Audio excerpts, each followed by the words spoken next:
Welcome to the Out of Darkness podcast, episode 4, The Bell Witch, part 3.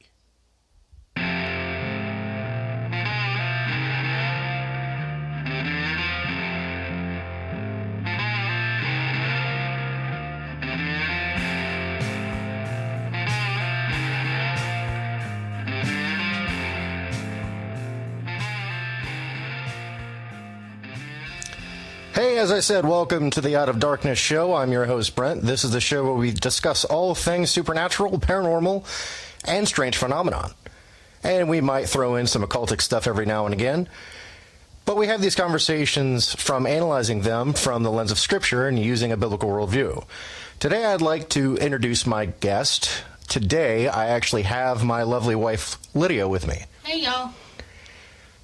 So, today, we're actually doing the final episode of The Bell Witch. I know. It's a shame, right? We put so much work into it, but all good things must come to an end, right? Oh, yeah, absolutely. So what are we doing today, Lydia? Today we're just going to be analyzing the Bell Witch and give our opinions about it, because we actually did go visit it, and it's very beautiful land out there. It's gorgeous land, the rolling hills, the holler and everything. But we are going to be discussing that, as well as some other aspects of different things, like a conversation Brent and I usually have. We're surrounding this type of thing when we watch ghost shows and such. So, do you want to go and explain how we go about doing that, Brent? Absolutely. So the way that we go about doing that is I actually use 3 different steps. The first step is actually a presupposition. Now, for those that aren't familiar with this, it's a bit complicated to explain to a degree, but it's basically you have a preconceived thought or a preconceived understanding about something before you even go into it. So then from there, once we understand that, we can go into the second part of it. The second part is actually what's called metaphysical. Metaphysical is like the outcome of that belief system. Does that make sense, Lydia? Yeah, it does. Okay, so from that metaphysical, though, from the outcome of that metaphysical, we have the physical. And so that's kind of like the trifecta, if you will, of really understanding some of these paranormal phenomenons. I would agree. So let's start with something that might be interesting for the folks out there that are listening. We both actually have went to the cave, and I actually surprised Lydia. She didn't know that I was taking her there, and she realized that we were headed out towards Adams, and she was like, why are we coming out here? And I said, well, I'm going to take you to the cave. And she's like, oh, cool, I guess. Didn't really have a choice. I was in the car with them. Right. So with that being said, so we went out there, and I want to hear it from Lydia's perspective, and I'm sure you guys too, as to what she thought and felt going into it. And it should be pretty interesting for you folks. So, Lydia, what'd you experience? Like, what was your thoughts going into it? Did you know the history? Did you know anything like that? Or is this like all fresh new information for you? I did know a brief history of it. Living in Clarksville, everyone knows at least a wee bit about the Bell Witch and the stuff that goes on. You know, even if it's not in depth, you know a wee bit about it. But when we drove up there, I thought it was gorgeous, but it had the feeling of, what are you doing here? Like a slightly unwelcome feeling, but it was still really gorgeous. We continued on with the tour, but the cave itself, it was, I could see God's glory in it because it was still beautifully and wonderfully made, but it had the feeling of, oh, I walked into the wrong room. Oopsie, not supposed to be here. So what do you, can you like explain that a little bit more, just so people can have a better understanding of that? Because to me, it was like an overwhelming, it wasn't like a sense of doom, but it was like a dark pressure, if that makes any sense. That does make sense. For me, it was the feeling of completely unwelcome. Like, I did not want you to be in there. It was just completely unwelcoming, and that was, for me, overwhelming, because when I walk into a room, I try to brighten it up, put a smile on people's face, and I couldn't in there, and it was like, okay, I need to not necessarily get out of there, but let me tiptoe slowly back Now, And for moving information, this may crack some of you guys up, but Lydia is really, really small. She's only 4'11", so her going into this cave, she was even feeling a bit claustrophobic because, like, the entrance is super narrow. There's not a whole lot of space, not a whole lot of room for error, and so I'm guiding her through this and trying to help her through it, and she made it. So we kind of already know like your feeling go into it, but explain to everybody, like, what was it like going into the first room? Because the first room is the one that kind of smacks you in the face, and I'll explain a little bit more about that here in a second. Well, once you get past the long hall, to your right, there was people throwing gifts, and I immediately was like, Brent, that's an altar, isn't it? Yes, it's an altar. And I was like, yeah, about that. That's exactly what went through my head. Was like, I know what this is. And so strange, right? I mean, here we are in a place that, it's a bit confusing. It almost has an identity crisis to a certain degree. Don't you think? Because you have this altar on one side, and then you have a pile of rocks, which it's clear that it was a cave. Obviously, it was a cave, duh. But it was clearly a gravesite in some capacity.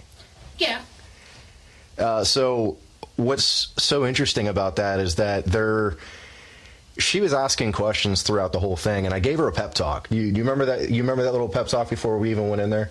don't take anything.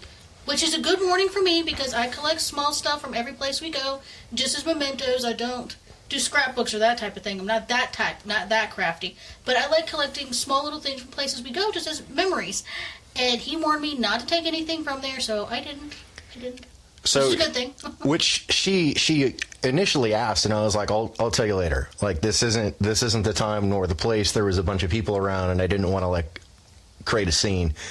And the tour day that we took, it was like what, 30 people? Yeah, it was. It was crazy, like having that many people in that tight of a confined space. Yeah.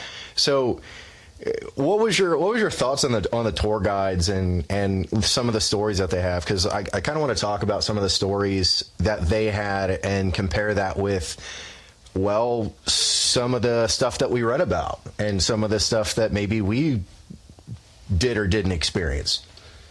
The tour guides, they were probably talking some of the stuff up because that's the nature of being a tour guide, nothing wrong with that. But some of the stuff was real. You can see the fear in their eyes, but you can also see with some of the stories that it's been going on for quite a while. And there's always one consistent figure, the guy with the hat.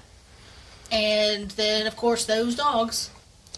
And, like, those are the consistent stories, and if you doubt it, if you go in that cave and you doubt what's going on, then something will happen to you. And that was a consistent that's for sure. story. Yeah, that's for sure. The tour guides gave. Well, so what's so interesting about that point, right? Is so here we read the account from the current owners, which is the Kirby family. They did a book after 10 years of owning the property. I've said this in the last couple of episodes, actually. And they actually give a story about 4 soldiers that went in there. So for those that don't know, Clarksville has a army post right outside of Clarksville. And it's, it's nothing for us to see military all the time. And so they give this story, they give this account to bring up what Lydia's talking about. Is these 4 soldiers go into the cave. One of them swears up and down none of it's real. And then all of a sudden, he's in, it was what, the first room, right? I think it was the first room. I think it was. Can't remember. And he starts to actually suffocate. Like something is literally squeezing the life out of this man. And soldiers are no joke. Like, my hat goes off to you guys. Thank you for you guys' service. But a lot of you guys are really, really tough guys, and which is understandable. And so for a guy to have this happen, such a dramatic experience, he left a believer that day. And so, again, this stuff is real. And we just want to make it clear that, this place is unique. This isn't like any other place that I've personally ever been or researched because, again, some of this research is just crazy. Like the story is like, we were cracking up about one story. Do you want to share that one? The one, the one with the magician, or don't you remember the details of that? The ones that I remember is the fact that the ghosts would have full-on conversations. Back with the Bell family, that's the one that stuck out for me, was that they would have full-on conversations. Right. But this witch, this ghost, the spirit, has not had full-on conversations since the Bells, since the first Bell family. And I just find that interesting. But you can tell that story about the... So there was a supposed magician in some capacity. He was a warlock of the day, and we're talking the early 1800s, so take that how you want it exactly, but he goes there and swears up and down he can chase this ghost off or the spirit or whatever it claimed to be at the time, because it's got an identity crisis, in my opinion. Like it changes who it is and what it is. It seems like every 5 minutes. But he goes to make up this potion, and to give a predecessor to this story, the witch doesn't say anything for like 3 days, right? I think it's like 3 days. Something like that. So he's there for 3 days. He starts mixing up this potion, and all of a sudden the witch starts speaking and goes, "You're doing it wrong. If you're trying to get rid of me, you're doing it wrong." And then basically it chases the person all the way back to Kentucky. So let's get into, since we kind of went over the cave experience, like did Lydia and I directly experience anything? My side, no. Only other than like a heaviness. Yeah, just a feeling of unwelcome, but I didn't actually see anything, but no. I think there were so many people in there, Lydia, that it was just hard for us to even really grasp where we were. Yeah. Because the cave is like 200 feet under the surface. Yeah. So, you basically have to go down these long steps down to the cave, and it's gorgeous. It's right next to the Red River.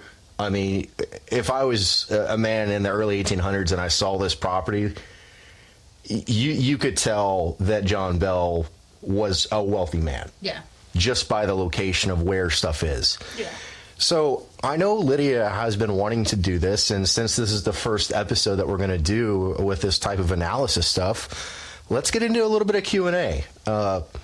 So I know Lydia's got some questions that she kind of wants answers, and I hope this is beneficial for you guys as well that are listening, because some of you guys may have some questions, and this is a great opportunity for me to try to answer some of those. And the ones that I can't, well, it's because it might not just be in my field of expertise. So what's some of the questions you got, Lydia? One of my biggest questions is, why did the ghost, spirit, witch, however you want to call it, stop having conversations after the Bells? Why didn't have any full-on conversations any past that? That's always been curious to me, like, well, why? So these types of manifestations and these types of hauntings they have a tendency to have a certain type of pattern, okay? And we know that just from constant analysis of like I said, the trifecta that I had mentioned. So it's hard to say. I think part of it is that it was no longer being provoked in that manner.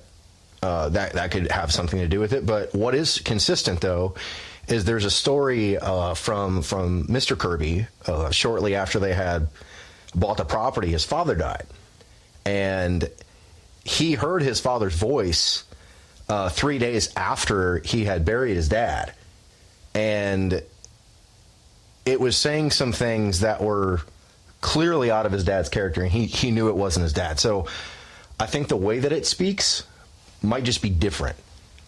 You know what I mean? Yeah, that makes sense. I don't know if it's necessarily like a huge difference, but it still went on. It wasn't the force that it was. Yeah. So I think that's the only answer that I can come up with, just from analysis standpoint. And I guess another question would be the family curse. That's been something that's mentioned on and off.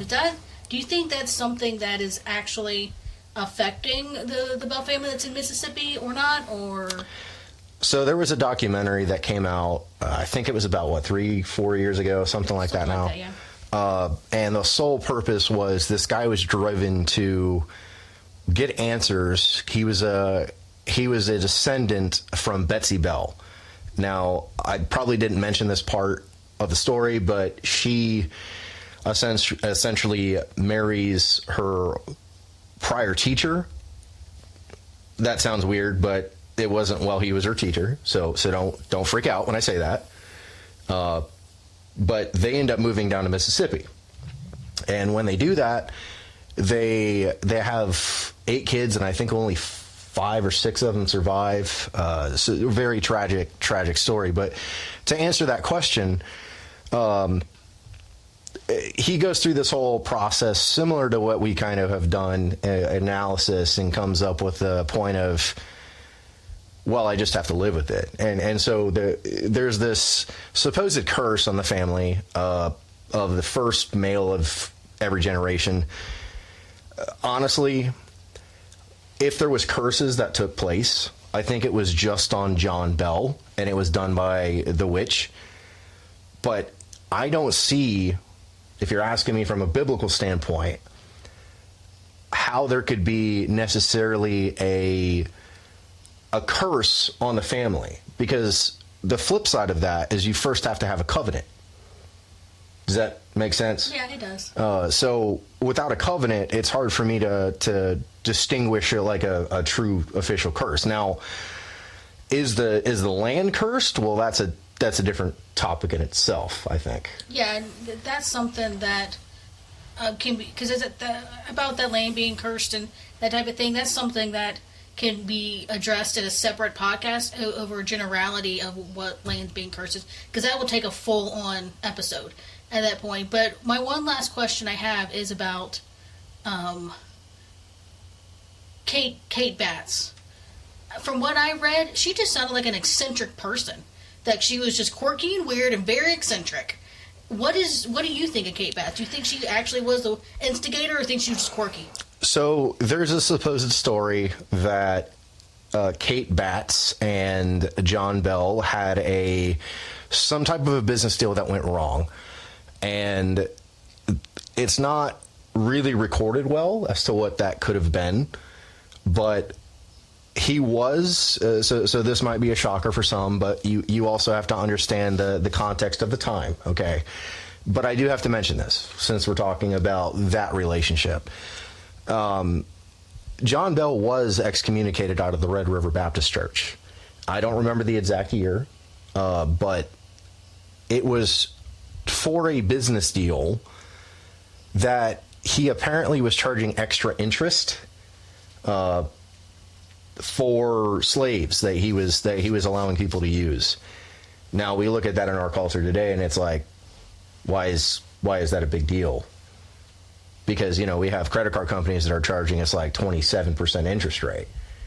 So there are some that have put her quirky personality to being a witch, and I don't see the evidence. In fact, some of the family members have said to that family, actually, they're also still in Adams as well.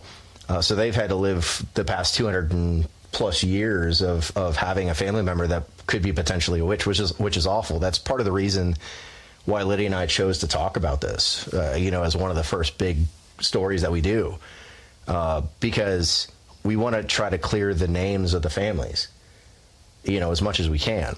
I agree, and I must say that we in no way condone slavery at all, and nor are we comparing the slavery to credit cards. That's not what we're trying to say. Right. We're just trying to, clear, to understand the Kate Batts character, but just want to clear that up and make sure. Yeah, no, that's a great point to point out, and I apologize if that didn't come out clearly.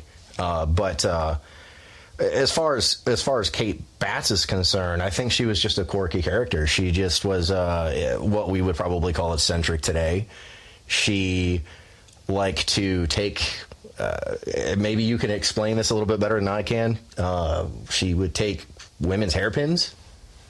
I don't know why, but it was apparently like, oh my gosh, you didn't, kind of thing. You want to try to explain that, or don't you have a way to explain it? I don't really have a way to explain it. because that's just weird. But, yeah, I mean, she was eccentric. Let's Yeah. we'll just leave it at that. So do I think that Kate Batts was a witch or involved in this? Absolutely not. There is no way. Evidence does not suggest that in any way, shape, or form. Even if you do the historical research, if you were to go to Robertson County and go to the museum that they have there on the site, there is no evidence whatsoever that she was involved in any way, or put a curse or a hex or anything like that on the family. What's interesting, Lydia, I don't know if you knew this, but there was several wars that took place, right, in the early 1800s. Yeah, the War of 1812, of course, was the biggest one. Okay, so what's so interesting is that the Batts family and the Bell family fought side by side. So why would there be a quarrel? You know what I mean? Like, why would that happen unless something would go awry? Now, it's just something to point out. Yeah. You know, like you don't really have a way to distinguish this type of stuff. Yeah, I agree. I guess that the last thing, and this would probably be best reserved for completely separate episodes because there are really big topics, is the dog. That is consistently seen. Because we know them as hellhounds or devil dogs. But Brent can explain it a little better, but he'll go in more depth in later episodes. But I just want to give him like a quick 2-second explanation. Yeah, so hellhounds, they and again, I'll do a full episode on this by itself, but there is a deep, rich history that goes back to, gosh, you can actually trace it technically back all the way to, well, Greek mythology, actually, but the most typical, I would say, of what people would understand is this black dog, typically like a Doberman, and it's generally a warning or a back off, this is my turf kind of thing. It's not always the case, but one fun fact about me, and Lydia knows this, and praise God that she loves this music too, but I'm a huge blues music fan. And that is a common theme in blues music about talking about this type of culture. And one thing to point back to the time frame, right? So I want to make this clear that superstition would outweigh belief systems sometimes. Does that make sense? Yeah, it would, and it doesn't, not all the time, but yes, it would in some cases. Because they didn't have the technology that we do now. They didn't have the social media, the newspaper. News was generally a week or so old by the time they got it, and so yeah, I can see that. Yeah. So, with that said, it's kind of like, we have to look at superstition. We have to look at the belief systems overall, so I think it's interesting that we have this whole manifestation, and like one of the funniest ones, like I said in the last episode, is rabbits. Like nobody would think about a rabbit, but again, if you trace back the history, which I think you're probably fascinated with this too, we can trace it back to actual witchcraft. That's something that, and don't let Lydia kid you, okay? It's like this time frame in history, like the not just the revolutionary time frame, but like the early settlers. Lydia's a bit of a history buff, so when it comes to understanding like the way that women would think about this stuff, I actually really trust her judgment. So yeah, I mean, like you have a lot of things to take in consideration. You have folklore, and some of this stuff actually came from where all of us are from, which is overseas. Most of us here in America can originate our ancestry back to overseas somewhere. Not that that's an issue or anything, but the general populace of America are from somewhere else. And so we take those traditions and we take those understandings and we take that folklore and we bring them with us. So to get back to the hellhound, I feel like I'm rambling a little bit, which I apologize for, but to get back to the hellhound, that's part of that tradition, if that makes sense. So And I know you wanted to ask me something related to like the mound and the cave. What was that question? That's like I said, for another topic for another day too, because it can be a full on episode. I just found that it was just interesting, because I know those Native American tribes, they go back thousands of years, Right. And right.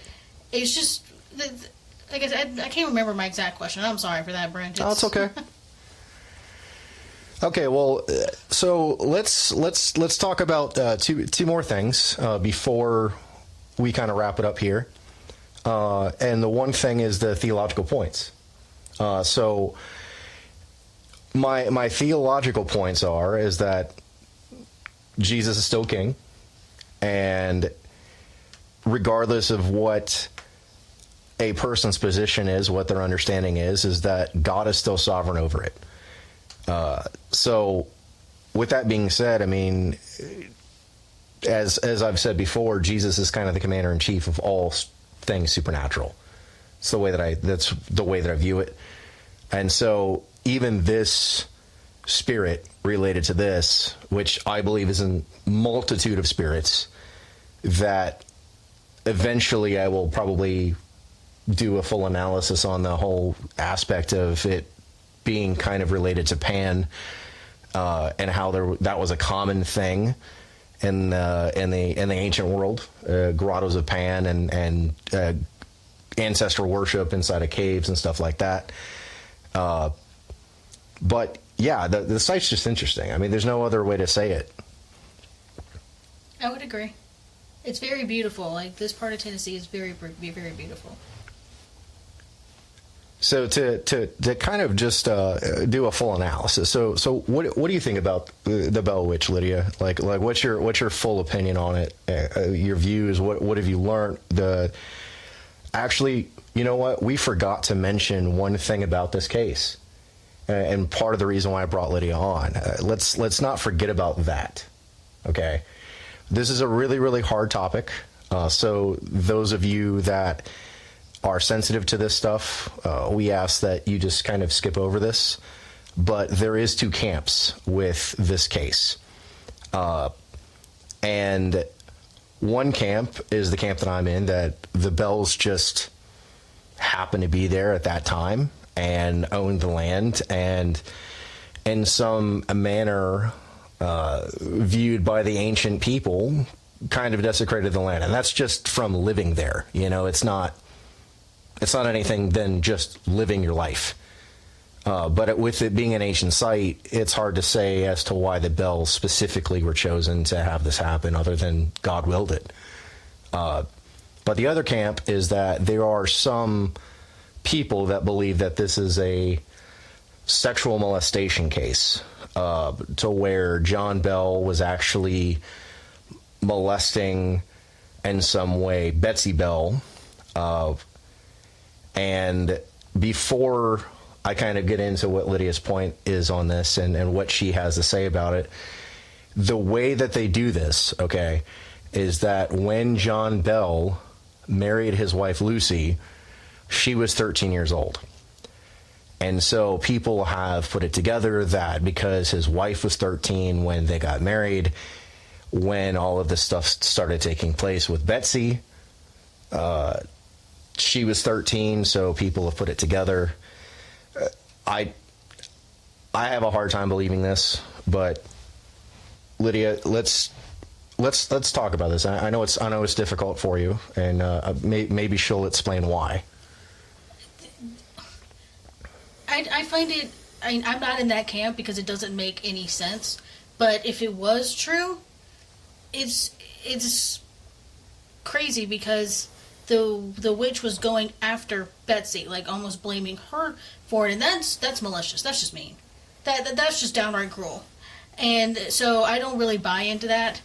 I think it had to do, honestly, more with Betsy may have dug up something innocently, just playing on the land as a kid, nothing malicious, and happened to be the brunt of it. And for whatever reason, the spirit was really nice to Lucy. And that... Almost as if she was like a victim in a certain sense. Yeah, and take it what you will. Those interdimensional beings, those spirits, can appear to be nice, but at the end of the day, they're out to kill, steal, and destroy. Amen. And so you have to be very wary of that, because I've seen my fair share of these spirits seemingly wanting to help, but I had to go back to Scripture and I had to remember what they were. So I can see it just from that one perspective, that it was not a sexual molestation case, because that's no evidence for it. It's just hearsay. It's just a theory someone literally just threw out there, I feel like, with no evidence behind it. But the one that makes more sense is that the Bells were there. They were the first ones to really live on the land full time, except for the Native Americans that were there earlier. And they built a house on top of near these hill mountains, and then the kids were being kids. They were not trying to go out there and maliciously do anything, but they did. They poked the bear, and that's what happened. Yeah, I have a tendency to agree with that as well.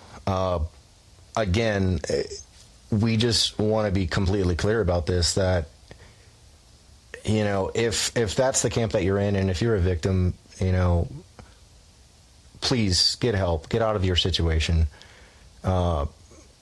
It's a real thing, okay? Like, this isn't us joking about this situation, because, again, it's something that has to be discussed when that theory's there. Yeah, it is a real thing, and it does have me want to make sure that's clear. I am a victim of it myself. I understand. Obviously, it's not Brent, because I love him very much, but if you are in this situation, just know that there are people out there to help if needed, okay? All right, so this is the last episode of the Bell Witch. We hope that you've enjoyed our series on this. We hope to bring you more type of content like this. Gonna make some segues into some stuff. I think some of them, a few of them, Lydia is pretty excited about. Got a few tricks up my sleeve with a couple of them. But I just encourage you to think about the things that we've talked about and analyze it from your own point of view. You decide what you believe and ultimately who you believe in. If any suggestions of topics that you'd like us to discuss or inquiries about the Out of Darkness podcast, please reach out to us via Facebook or Instagram, or you can email us at indarknessintolight@gmail.com. Well, that's all for now, and thank you for listening. Please stay tuned for more content. God bless. Bye, y'all.